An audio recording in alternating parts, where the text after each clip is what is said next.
On Mother's Day, my son, a young, wealthy, and busy businessman, came to visit me, holding a bouquet as bright as the morning Sunday. He placed it on the table, looked at me with a gentle but distant expression, and said, "Mom, my wife still sends you $5,000 every month, right? I just want to make sure you're comfortable." I froze. My heart started pounding. $5,000? For the past 8 months, I'd been living on food packages from the church and small donations from kind neighbors. I whispered, my voice trembling, "Son, the church is helping me get by." He stared at me, the smile vanishing from his lips. And then my daughter-in-law appeared radiant in a silk dress, shiny high heels, and a cloud of expensive perfume that drifted through the room like mockery. Her smile was dazzling, but her eyes were colder than any winter I've ever known. She didn't realize that on that very day, the last light of her elegance would fade forever. If you're still listening, tell me where you're watching from. Every comment you leave is another mark in this journey, and if this story has touched you, don't forget to hit like so it can reach even further. My name is Margaret Hayes, a 67-year-old widow living alone in a small house on the outskirts of Dallas, Texas. This house used to be filled with laughter, the place where my husband and I raised our only son, David. After my husband passed away from a heart attack 10 years ago, I learned to slow down, tending my garden, cooking, occasionally teaching Bible classes at St. Mary's Church down the street. I didn't have much, but it was enough until old age came knocking and everything grew more expensive with each passing day. David, the boy I once carried in my arms, is now a millionaire at 38. He owns a chain of tech companies, drives a brand new Tesla, and lives in a mansion in Park Cities where the annual property tax alone equals what I've earned in my entire life. I was proud of him, of course.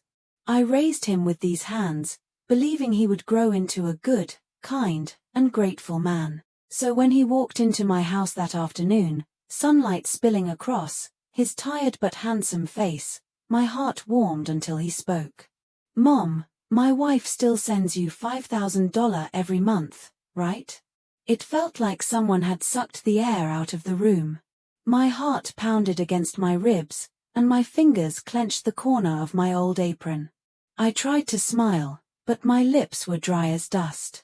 5,000, I repeated, my voice catching. "Son, the church is helping me survive." David's eyes widened, his smile dissolving. He glanced toward the woman who had just entered, Clara, his wife in a pearl-cold silk dress and shimmering silver heels. The scent of Chanel. No. 5 filled my small living room, overpowering the smell of the apple pie I had just baked to welcome my son. Clara smiled lightly. A smile that could melt a room if it weren't so cold. "Oh, Mother, you must have forgotten," she said sweetly, her voice like honey over ice. "I stop by every month to bring the money, remember?" I looked at her calmly. "If you did bring it, then it must have gotten lost somewhere," I said, barely above a whisper. The room fell silent.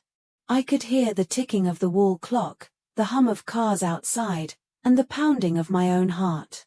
David looked between us, between the gray-haired mother in her apron and the glamorous wife in her designer dress, his brow furrowed. "Clara, you have been bringing the money, right? I transfer it to you every month." Clara tilted her head, her smile unwavering. "Of course, David, I come here every month. Maybe Mother just forgot. You know, old age. The memory isn't what it used to be." The words were soft as feathers, but they landed on my heart like stone. Old age. I'd heard that phrase too many times since my husband died from people who thought an old widow was nothing but a fading memory. But I knew my memory. I remembered every bill, every prayer, every face at church, and I knew without a shadow of doubt that Clara had never given me a single penny. I nodded slightly, choosing silence. Some battles aren't meant to be fought right away. They're meant to be observed. David stood, walked over, and placed a hand on my shoulder. Mom, it's probably just a misunderstanding. I'll check the accounts. I just want you to live comfortably, without worry. I smiled faintly, but something inside me had awakened a quiet storm of suspicion and resolve. I said nothing more, just cleared the table and placed a glass of orange juice in front of him. As David sat down, Clara moved gracefully to his side, resting a possessive hand on his shoulder. Her gaze swept over me, cool, dismissive. The look of someone who believes money can buy integrity. The air in the room turned cold. Even though the sun outside was blazing, a chill ran down my spine. Clara glanced around the room, her eyes brushing over the old photo frames on the wall. David as a little boy, golden hair, bright eyes, a carefree smile. She exhaled softly. You've done such a great job keeping the house clean, Mother, even at your age. I smiled faintly. Old, yes, but not so old that I forget who comes through my door. Clara. David looked at me uneasy. Mom, come on. And it's Mother's Day. Don't get upset. I just want you to be happy, my son. I said, my eyes still on Clara. So do I. But happiness doesn't come from what people say they've done for you. It comes from what they've actually done. David froze, and Clara's smile tightened before disappearing altogether. After they left, I sat alone in the living room. Sunlight streamed through the curtains, spreading across the old wooden table. $5,000 a month, 8 months, $40,000. That money could have fixed the leaking roof, replaced my broken fridge, helped me live out my final years in comfort. Instead, I'd been counting canned soup from the church pantry, and thanking God for every loaf of donated bread. I pressed a hand to my chest, not out of anger, but from the ache that rose inside me. A silent, bone-deep ache. That night, I opened my old notebook, the one where I used to jot down grocery lists and prayers. But this time, I wrote something different. Find the truth. And beneath it, don't trust fake tears. I closed the notebook and took a deep breath. I wasn't weak. I'd survived loss, loneliness, and struggle, and I would survive this, too. David might have been fooled, but I hadn't. And if Clara thought I'd sit quietly while she played perfect, she had chosen the wrong woman to underestimate. I spent the rest of that afternoon in my small kitchen, sunlight cutting through the curtains into long golden lines across the floor. The jasmine tea on the table had gone cold, but I stayed seated, staring at my old phone, asking myself, could I be wrong? Maybe the bank made a mistake. Maybe Clara sent the money by mail. Or maybe, in a rare moment of confusion, I had simply forgotten. No, I knew every detail, every small gift I had ever received. There had been no letter, no envelope, no money from David. That evening, I pulled out my old accounting ledger, the one I kept from my years as treasurer at the church's women's committee. I flipped through the pages, each line precise. $12 for blood pressure medicine, $24 for utilities, $10 for community dinners at St. Mary's. Every expense recorded neatly. No mention of transfer from David Hayes. Nothing. The next morning, I went to First Texas Community Bank where I still kept a small savings account. I sat across from a young teller named Molly and handed her my passbook. Please check if there have been any transfers from David Hayes. He says he's been sending me $5,000 each month for the past 8 months. Molly looked surprised, typed a few lines, then shook her head gently. I'm sorry, Mrs. Hayes. There's nothing. The only activity was a $1.35 interest payment back in February. I nodded, thanked her, and stood up. Outside, the Texas morning wind swept through my gray hair. I stood on the sidewalk, feeling as if a stone had fallen straight through my chest. No transfers, no envelopes, no letters, nothing. For 8 months, I had clipped coupons from the local paper, bought canned soup instead of fresh vegetables, and quietly thanked God every time the church delivered food. I was used to eating alone, counting change before heading to the store. But never, not once, had I imagined that behind my son's silence was a lie. I went home, set my purse down, and sat motionless. The ticking of the wall clock filled the house, the wedding gift my husband had given me 40 years ago. Each slow-moving minute hand seemed to whisper, "The truth is coming." That afternoon I went to St. Mary's Church as usual. Reverend Cole, who'd known me for over 20 years, saw me sitting quietly in the last pew after the service. He walked over, his voice kind. "Mrs. Hayes, are you all right? You look tired today." I smiled faintly, hiding my trembling hands. "I'm just trying to understand why my son's letters never arrived." Reverend Cole placed a hand on my shoulder. "The Lord has a way of bringing truth to light. Don't lose faith." I nodded. But inside, faith wasn't enough anymore. I needed action. That night, I opened a brown leather notebook, David's gift for my 60th birthday.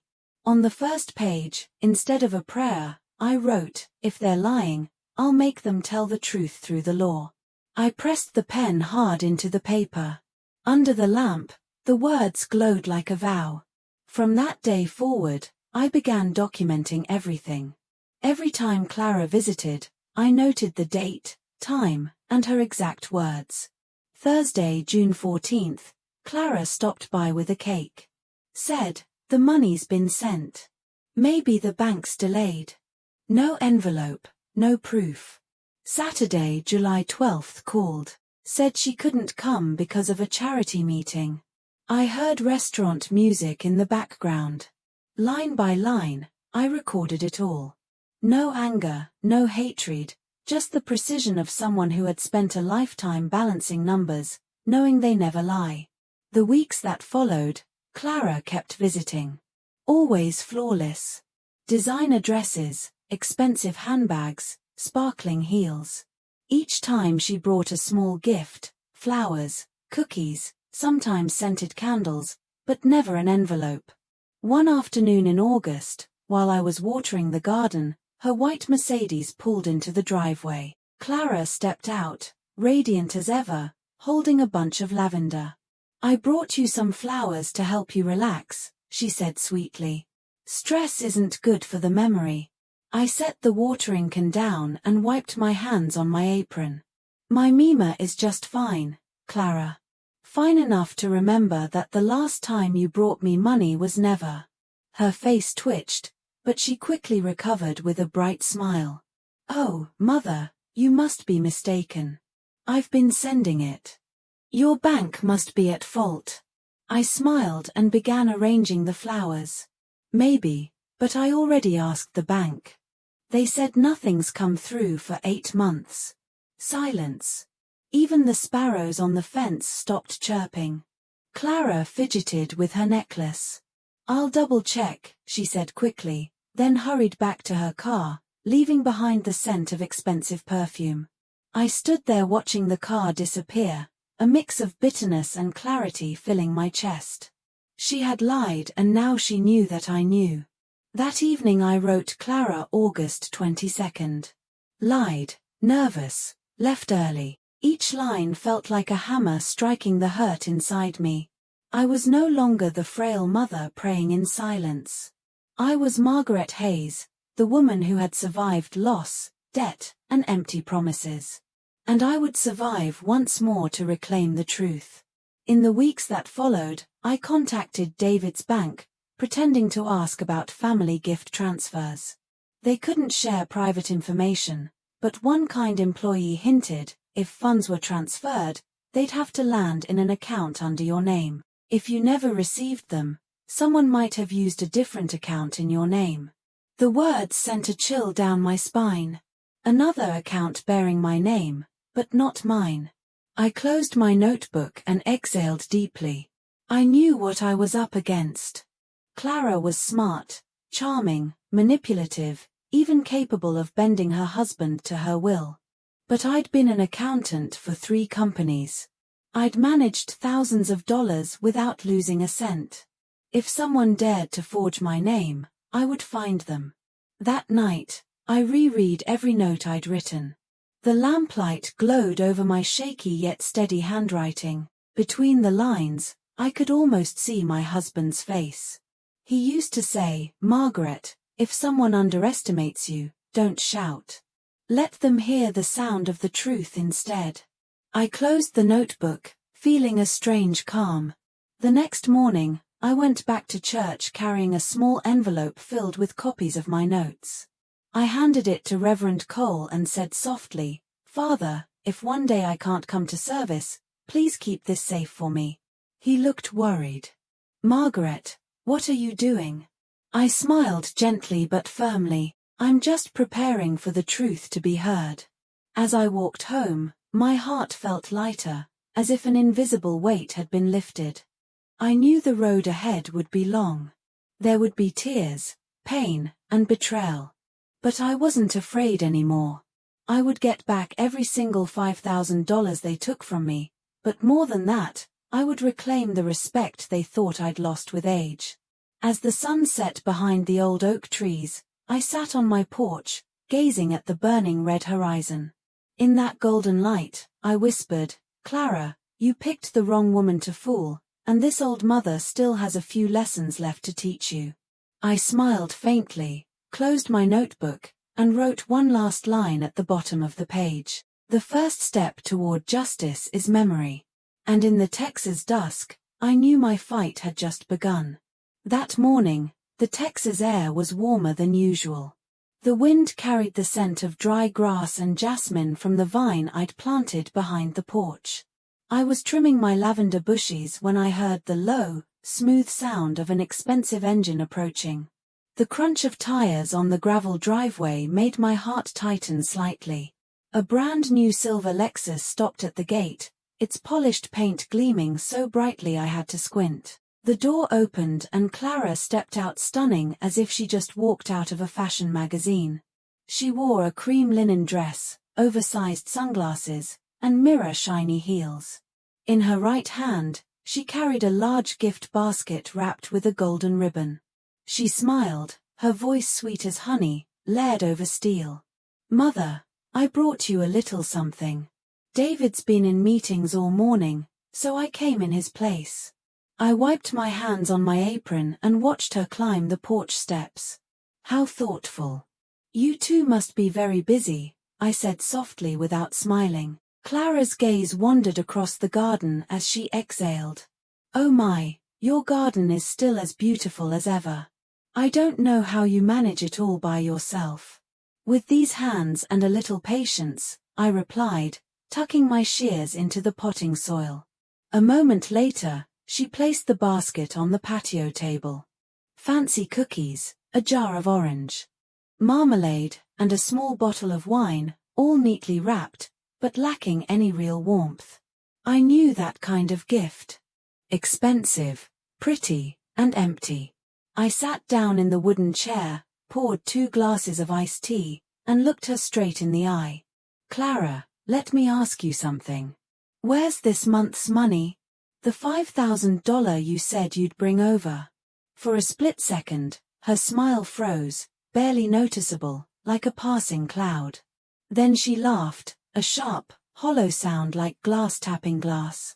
"Oh, Mother, I must have left it in the car." Her voice pitched slightly higher as she fidgeted with the glass of tea without drinking it.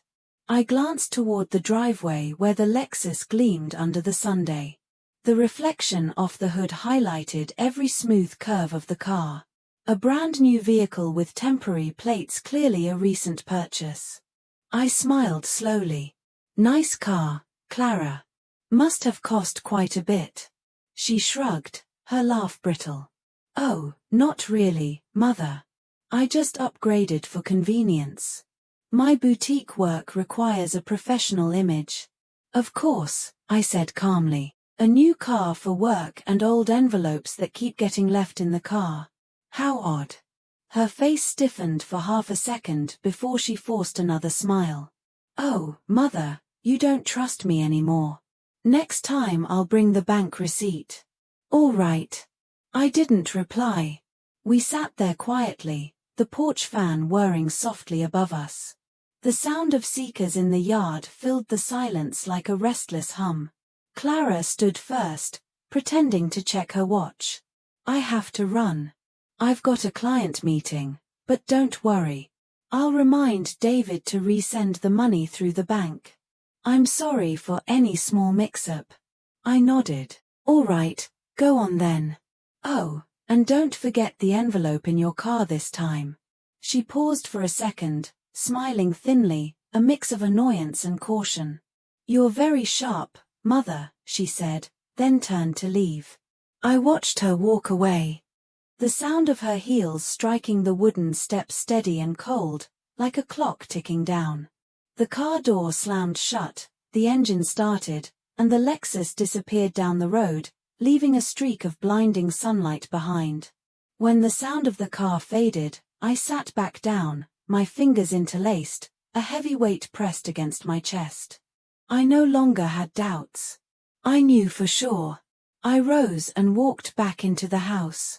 Each step across the wooden floor echoed like a heartbeat in my mind. I opened the drawer, took out my brown leather notebook, and wrote, September 10th. Clara came alone, brought a gift basket, claimed she left the money in the car. New Lexus, no proof. Voice unsteady, avoided eye contact. I set the pen down and took a deep breath. My hands trembled slightly, but my resolve did not. That afternoon, I walked to the post office down the road where the public phone still worked. I didn't want to call from home, not when I suspected Clara might be watching. I dialed David's company and spoke politely, my tone steady. Hello, this is Margaret Hayes, David Hayes's mother. I'd like to speak with someone in accounting. It's a personal matter. After a short hold, a middle-aged woman answered. This is Sandra Miller, head accountant. Mrs. Hayes, how can I help you? I gripped the receiver tightly, keeping my voice calm. Thank you, Sandra. I just need to confirm something small. My son said his company has been deducting $5,000 each month from his personal account to send to me. I'd like to know if that's correct. There was a short pause. Then Sandra spoke, her tone hesitant. Mrs. Hayes, I can't disclose personal financial details, but let me check. Yes, I recall seeing automated transfers on the same day every month for that exact amount. It does appear that the money was sent, but I'm not sure to whom. To whom? I repeated. It wasn't sent to me. I am not certain, Mrs. Hayes. The recipient's name matches yours, but the account number is different. I assumed it was yours. A chill ran down my spine. I forced myself to speak evenly.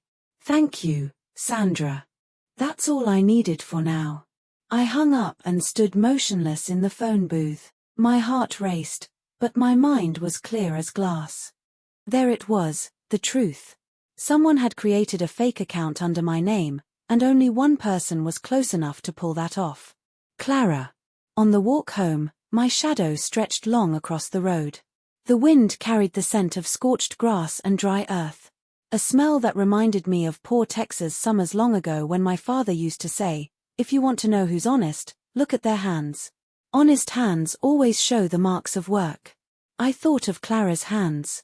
Long manicured fingers, diamond rings holding designer handbags. Not a single callus, not a trace of real labor. That night I skipped dinner. I made a cup of peppermint tea and sat at the kitchen table under the warm yellow light. The house was so quiet I could hear the last seekers outside fading into the night. I opened a new page and wrote September 10th. Clara visited elegant and pretending to care. New car, same lies. Called David's company confirmed. The money still being transferred but not to my account. Tomorrow the truth begins to surface. I put down the pen and closed the notebook. The small lamp reflected my shadow in the window pane. A silver-haired woman, small in stature. but with eyes that still burned bright. I knew that starting tomorrow, I wouldn't just be a waiting mother anymore. I would be a seeker of justice. I turned off the light and stepped out onto the porch. The night breeze carried the scent of jasmine and damp wood. In the corner of the garden, moonlight fell on the old wooden bench where my husband and I used to sit and talk. I touched its worn armrest and whispered, "Frank, if you were still here, you'd tell me to do what's right, wouldn't you?" The only reply was the whisper of wind beneath the eaves, but I understood. It was an answer. I went back inside, locked the door, and stood quietly in front of the mirror. The woman staring back wasn't tired or defeated. She was Margaret Hayes, a mother who would never again let anyone take her dignity. And I knew that when the morning came, Clara's game would start to fall apart piece by piece. The next morning, while I was cutting lavender stems to dry, a sudden, firm knock echoed at the door. Not the soft tap of a mail carrier or neighbor. This was steady, deliberate. I wiped my hands on my apron and went to open it. Standing on the porch was a tall, middle-aged man with graying hair, dressed neatly in a charcoal suit that looked a little travel-worn. He smiled politely and gave a small nod. "Mrs. Margaret Hayes. I'm Bennett, chief accountant at your son's company, Hayes and Partners." I narrowed my eyes slightly.